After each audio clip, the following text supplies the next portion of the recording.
Hi, Jackie here with my first layout for August 2024 using Shimelle's Reason to Smile. This video is going to be extra long for me today because I want to show you the process of where I ended up changing everything around. I could have cut it all out, but I thought I'd leave it in. So here I am, just going through the products that I'm going to be using, mainly the 6x8 paper pad from Shimelle. So I first started by choosing the Distress Oxide ink tumble glass, and I thought, oh, I'll just run it roughly down the side and the background paper just to add it a layer to the pattern papers that I was thinking of doing. Then I went through the 6x8 pad and selected some various pattern papers I wanted to use, and I end up trimming a few of them down to size, well, you know, trimming them in half, should I say, and then adding border punches to two of the pieces. I think I add border punch to the pink one that's just on your left hand side now, using the circle chain punch that's available in the shop, and I also added a border punch on that green checked one there, using a notebook punch. So I've just cut all my papers down, trimmed them down, and kept them the full length, but just trimmed them down. And I thought, I've got that blue as the base ink on the background. I'm just going to add an extra line to make it a bit longer and a bit wider. So that was my main idea. And then I thought, oh, I'll add a this what's it called, mask, not mask, stencil, and I used mustard seed. Still thinking it's a good idea with what I'm using, so I add some of the design to the top right and some to a small design to the bottom left. Again, putting the papers back and still thinking it's a good idea, and then I think, no, don't like it. It just doesn't look right with the pink tones of the papers. So let's go to number 2. Let's get another number 2 piece of white cardstock and start again.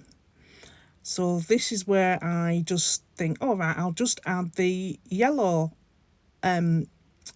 mask stencil, and this is a stencil from my stash, and I don't know what it's called. It's one of my older stencils again, so I've put it in the same places that I did on the previous cardstock, and I thought, oh yes, it's promising. So then I start to assemble my strips of paper. So like I said, I've torn down the edge of some of them, and I've border punched some of them, and I think one of them I've kept just a straight, you know, cut lines. So basically this is how it's going to end up, hopefully, on my paper.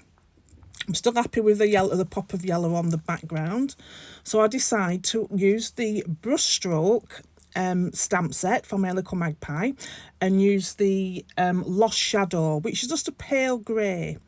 Just adding, again, just to add some more detail to the cardstock on the background. So I did a couple of paces. You'll see here it doesn't stamp properly. It does get covered over, but I do go ahead and re-stamp it again shortly.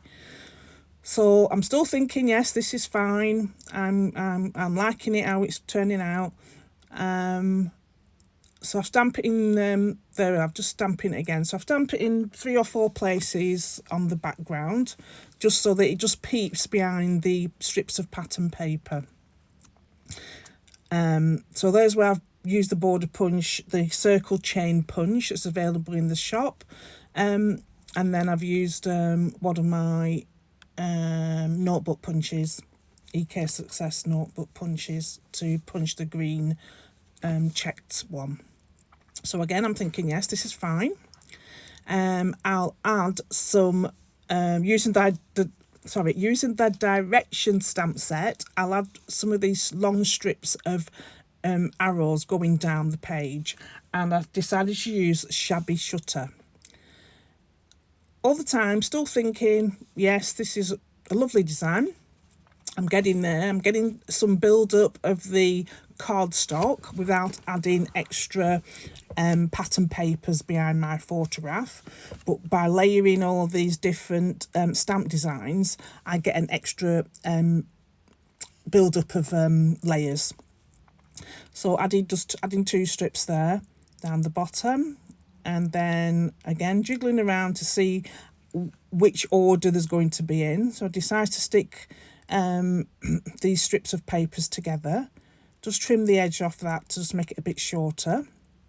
And then I realised I didn't distress them all, so I end up distressing them before I actually stick them onto the cardstock. Now, if you watch my videos, you know that I do take a long time to stick papers down to the actual cardstock, which I'm so glad I did with this one, because I end up doing a 3rd background. So here I'm still messing around with the 2nd background, and because I'd made the pattern papers a bit wider, I just needed to add 2 more lines of these arrows on the right hand side, so you could just see them peeping through. Then I decide to, what am I doing? Oh yeah, so I back my photograph here with some pattern paper from the 6x8 paper pad, and then I didn't do a full background of a 3x4 photograph. I just used an offcut, so I put a pink one to the right hand side, and I used an art one that's covered with art and stars on the left hand side, just slightly offset for each other. And then I also add some foam back into the back of the photograph to give it some definition. So then I'll just cut this down to size, just so it's just a small piece on the left hand side, and distress the edges. So like I said, I kept all this in so you could see my process, and that sometimes layouts don't come easy. So I decide again, I'm still thinking, yes, this is great. I'm going to use, I think it's the Coffee Stain stamp set from my little Magpie, and I'm going to use Quiche Flamingo, thinking, oh yes, I've got the pink now element into it, and just use one of the small stamps, and dot it around the area of the where the photo strips are going to be, which look nice but still didn't feel right for this layout. And then I was going to put my photograph over the top, still not happy with it, trying to figure out what it is that's missing, or what have I done wrong, or what can I add to it. Then I decide, right, no, let's start again. I had some foam to the back of the my photograph, which is 3x4, just so to add some dimension to my page. And then I thought, right, start again with the stamping. So I use the Distress Grid. Yes, I use one from the Distress Grid. And then I thought, well, the majority of the colours in the papers are pink, so stick to pinks. So I'm just marking around where I want the background to be, the ink background to be, and going back to using Quiche from Flamingo. Yes, Quiche Flamingo. I used one of the grid stamps and just stamped around the background. Then I wanted to have just a pop of colour, so I used the little circle elements using Shabby Shutter again, that are with the which one are they? Within the direction stamp set, and added those around the page. You only can see them slightly peeping through. Then using one of the script words, background words, and the Lost Shadow ink, and not using a stamping block, I just added some of the script words around that area. And I'm so happy with this background now. So it's very subtle, but the colours are there. I used the Shabby Shutter colour because of the green in the photograph, the green of the grass in the photograph, but I didn't want it to be too green, so it's a quite nice soft green to use. Now I've decided that I want to add some of these large directional arrows. So I'm stamping onto some A4 white cardstock from my stash. Cut them down, leaving a small border. As you can see, I stamped 4 because the first one didn't stamp correctly. So I've just stamped 4 and I've cut them down and I just used 3. And basically this is how my design is going to appear. So I'm so much happier with how it's ended up.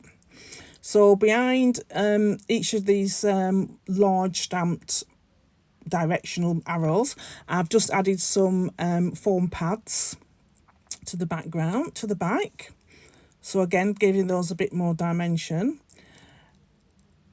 I think I stick it down. I think I stick no, before I do that, yes. So before I do that, I add around the page this circle stamp that's from the life captured, and it does say life captured. So I just have it 3 or 4 points, I think, round the circle, round the base of that block of ink design. Still using the Quiche Flamingo ink pad, distressed ink. So now it's time for me to stick this strip of paper down over the ink pieces, lining it up. I've just rubbing out the pencil lines. I did put some pencil lines so I knew how far I wanted the ink to go. Then add my photograph over those mat of strips of paper. And then to the left, I'm going to add those large arrows. It before I do that, I realise that to the right, that right side of the paper is very stark. It has got those arrows, but there's nothing underneath. So I just wanted to break up the background a bit. So I went back to my script background stamps using the soft shadow, and again without the ink pad. Without the ink block, I just added some of the scripty words around it. So it just gives it a bit of a distressed look underneath the where the arrows are going to be.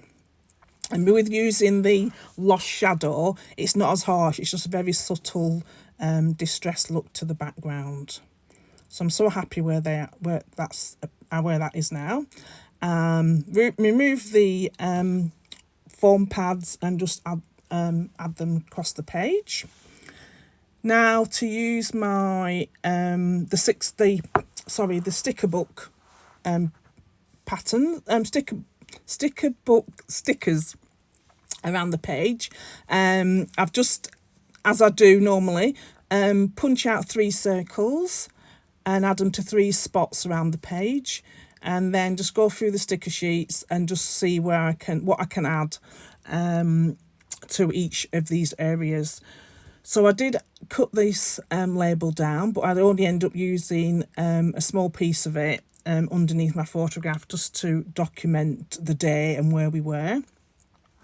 And then I go through and I find 3 cameras, which I add again 3D foam to the back. I found some flowers which I've used as we was outside anyway. We were in the garden, and they're going to my 3 cluster points along round the page. I'm not sure if I cut some of them in half. I don't think I did this one. I think I just put them straight down. So this layout did take me a long time to put together. I think it's with having the 2 previous backgrounds that I wasn't happy with. It just took that extra long time to sort it all out. And then I've found there were some rainbows, which I wanted to add. So I've just added them near the cameras. And then some word strips. So the top word strip is this for real?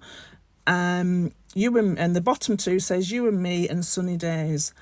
I've added the one, is this for real, because we're in Florida, and we, even though, you know, it's one of our dreams for us both to go there, we still couldn't believe that we were there. We were, you know, actually, this photograph, we were waiting to take us to one of the parks, waiting for the bus to come and take us to one of the parks. So we just couldn't, you know, couldn't believe it was real. Then I went through and I thought, oh, it still looks a bit bland on the right hand side, so I'm going to use some wood. So I got the sunglasses, the small set of the sunglasses, and adding them to the top left of the photograph, and then I've added the word Wanderlust over the arrow in the middle of the arrow ones as my title. You will see in a minute where I add a arrow at the bottom and even stick it down. It does end up coming off because I just didn't like it where it was positioned, so it does end up coming off. And then I have to try to think of what... So after I'd finished that, I thought my layout's finished, and then I thought, no, it's not finished yet, I need to sort something else out. I still wasn't happy with it. So I do add that arrow to the bottom, but it does end up coming off. So now I've gone back through my stash and I found a wax seal that I've done that's got a camera on. And also I picked out a few of the flare badges. I only end up using one flare badge down the bottom that says Embrace Life, that I just put down in the bottom left cluster. Can't think of anything else to put on. And again, stop it up. So there I've put in where I've put the photographs, the wax seals and the flare badge.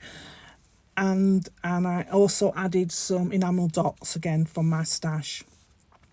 Then thinking I'd finished, realised I hadn't. So to try and break up the whiteness of the cardstock, I'd cut out a piece at the bottom and a piece at the top and added 2 strips of pattern paper. So I've used the green checked for the bottom layer, and I've used a pink from the 6x8 pad to the top cut out piece. And I think that's where I've ended up. I'll just stick it down at the back, and I think that's my final thing for this layout. And look at the original one and look at the photograph at the video playing. Oh, I just distressed the edges a bit more so that it ties in with the distressed papers around the pattern paper. Thank you for sticking with me with this extra long video. Here are a few close-ups. Please like and subscribe to our channel. If you have any comments, please leave them below and I'll get back to you as soon as I can. I'll be back later in the month with another layout using Reason to Smile by Shimelle. Thank you.